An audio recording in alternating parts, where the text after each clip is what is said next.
Fake నోటీసులు, కేసీఆర్ విచారణ, BRS విమర్శలపై CM Revanth Reddy విరుచుకుపడ్డారు. అక్రమ మార్గాలు ఎంచుకున్నప్పుడు ప్రజాస్వామ్యబద్ధంగా విచారణ తప్పదన్నారు. బీఆర్ఎస్ నేతలు చేయాల్సిన తప్పులన్నీ చేశారని, నేరాలు చేస్తాం కానీ మమ్మల్ని ఎవరూ ప్రశ్నించవద్దనేలా మాట్లాడుతున్నారని మండిపడ్డారు. నేటి నేతలకు పదవి వ్యామోహం పోరలేదని, తెలంగాణలో పదవులన్నీ అనుభవించారని ఆరోపించారు. తెలంగాణకు అనుకూలము కాదు, ఆ తెలంగాణకు వ్యతిరేకం కాదు. ఆర్ఎస్యు నుంచి ఆర్ఎస్ఎస్ వరకు, కమ్యూనిస్టుల నుంచి కాంగ్రెస్ వరకు ఏకం చేసి తెలంగాణ ఉద్యమాన్ని ముందుకు నడిపించిన ప్రొఫెసర్ కోదండరామ్ గారు ఉద్యమకారుడు కాదా? మరి అలాంటి ఉద్యమకారుడైన కోదండరామ్ గారి ఇంటి తలుపులు బద్దలు కొట్టించి పోలీసులతో ఈడ్చుకపోయేటంత నేరం కోదండరామ్ గారు ఏం చేసిండ్రు? మీరు అధికారంలో ఉన్నప్పుడు ఉద్యమకారులకు జరిగిన అవమానం మీరు అప్పుడే మర్చిపోయినరా? మీరు చేసిన అవమానం అని నేను వారిని అడుగుతున్నా. నిన్నెవరు తలుపులు బద్దలు కొట్టలేదే, నేనెవరు ఈడ్చుకొని రాలేదే. చేసిన తప్పులకు మీకు నోటీస్ ఇచ్చారు, సార్ మీరు రాండి అని. లేదు నా వయసు కొంచెం ఎక్కువ ఉంది, మీరే వచ్చి తీసుకురండి అంటే, సరే సార్ మీరు అధికారిక నివాసం ఉంది కదా మీరు అక్కడ ఉంటూ వస్తామంటే, లేదు లేదు లేదు నేను ఎక్కడనో ఫామ్ హౌస్లు ఉంటే ఎక్కడ ఉంటే అక్కడ బాత్రూమ్లు ఉంటే బాత్రూంలోకి వచ్చి రాసుకోండి అంటే, ఇదెక్కడి జాతిపిత విధానము? ఇదెక్కడి ఉద్యమకారుల విధానము? వచ్చిన తెలంగాణ రాష్ట్రంలో పదవులన్నీ మీరే తీసుకుంటారు.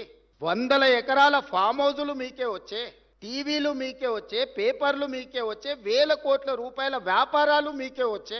ఉన్న పదవులన్నీ మీరే పంచుకుంటారు, చేయాల్సిన తప్పులన్నీ మీరే చేస్తారు, పంచుకోవాల్సిన కాంట్రాక్టులన్నీ మీరు పంచుకున్నాక మీరెట్లా జాతిపిత అవుతారు, మీరెట్లా ఉద్యమకారుడు అవుతారో నాకు అర్థం కాలే. ప్రజాక్షేత్రంలో మీరే స్వయంగా ఎమ్మెల్యేకి ఓడిపోయినప్పుడు, పార్లమెంటు ఎన్నికల్లో మీకు ప్రజలు ఒక్క సీటు కూడా ఇవ్వలేదన్నప్పుడు ప్రజల తిరస్కరణకు మీరు గురైనరు. కానీ ప్రజలు ఓటేయక ప్రజలే తప్పు చేసిండ్రన్న నేరాన్ని ప్రజల మీద మోపడానికి ప్రయత్నం చేస్తే ఇదెక్కడి ప్రజాస్వామ్యము, ఇదెక్కడి జాతిపిత, ఇదెక్కడి ఉద్యమకారుడి ఆలోచన?